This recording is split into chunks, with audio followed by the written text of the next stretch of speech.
Hi everyone.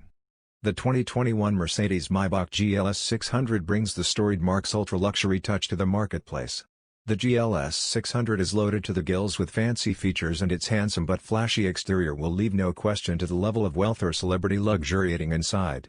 The GLS class offers just 2 rows of seats instead of 3, but do plan on bringing your jeweled tiara, diamond-encrusted Patek Philippe wristwatch, and a couple bottles of Dom Perignon to chill in the GLS 600's wine fridge.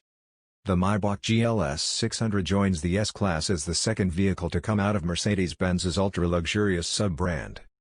The Maybach GLS 600 takes the top of the GLS hierarchy in a more luxurious direction than the performance-focused AMG GLS 63. It has a bitter before-liter V8 like the GLS 63 and GLS 580. But its power output splits the difference between those models with a robust 550 horsepower and 538 pound-feet of torque that's routed to the wheels through a 9-speed automatic transmission and permanent all-wheel drive. Mercedes' EcoBoost 48-volt mild hybrid system can add a temporary boost of 21 horsepower and 184 pound-feet of torque. The Maybach's 550 horses are more than enough to easily move the big SUV even with its 6,085-pound curb weight.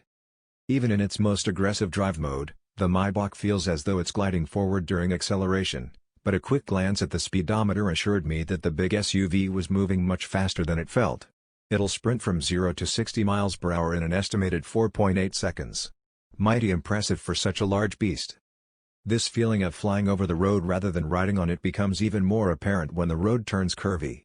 Mercedes calls its suspension system e-active body control, and it combines road surface scanning, the air suspension, and adaptive dampers to keep the big SUV level.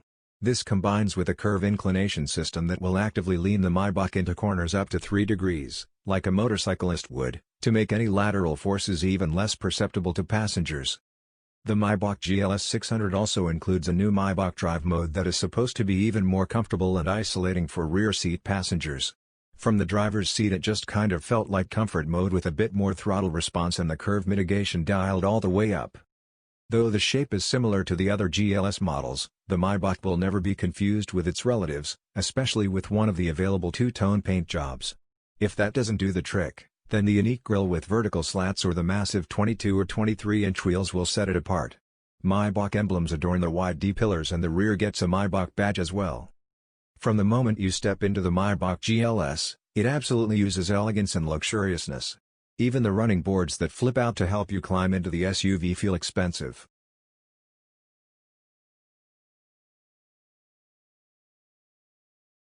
The interior is impeccable. All of the touch points feel expensive, the switches are metal, and the $600 combination wood leather steering wheel has a high-quality feel. The back seat of the Maybach is just as impressive as the front. Pillows embossed with the Maybach logo are provided for each seat. Between the passengers sits a removable tablet that can control the screens attached to the front seat backs. Otherwise, it functions like a normal Android tablet with the ability to download apps. This is also where you find the controls for the rear seat massagers and heating ventilation. The rear seats are seriously comfortable. You don't sit in them so much as sink luxuriously into them. Mercedes also provides back seat amenities like a wireless charging pad, cup holders that can heat or cool, plenty of USB-C charging ports, and a view of the sky out of the panoramic sunroof. Taller passengers will run into an issue stretching out in the back seat. With the footrest up and the chair reclined, I wasn't able to stretch out to full height. I'm 5'11", without my shoes firmly hitting the back of the front passenger seat, even with the front seat pushed all the way forward. I surmised, wrongly, that the sheer size of the Maybach GLS would have allowed for a veritable giant to stretch out in the back.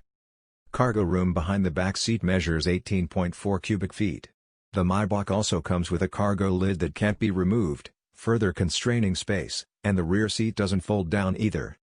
With the fridge, you can fit only one checked luggage bag in the back at a time, and it has to go in standing on its side, perpendicular to the vehicle's length. The bags don't fit in lengthwise. I'm not sure you could fit 2 sets of golf clubs back there either, let alone gear for a weekend ski trip or a family's luggage. Cargo woes aside, the 2021 Maybach GLS 600 successfully looks, feels, and drives the part of an ultra-luxury SUV. The level of detail and impeccable cabin made it a better place to work in than my home office, and its suspension is pure witchcraft. As long as your journey doesn't require too much luggage, the Mercedes-Maybach GLS 600 is among the most opulent ways to travel on road.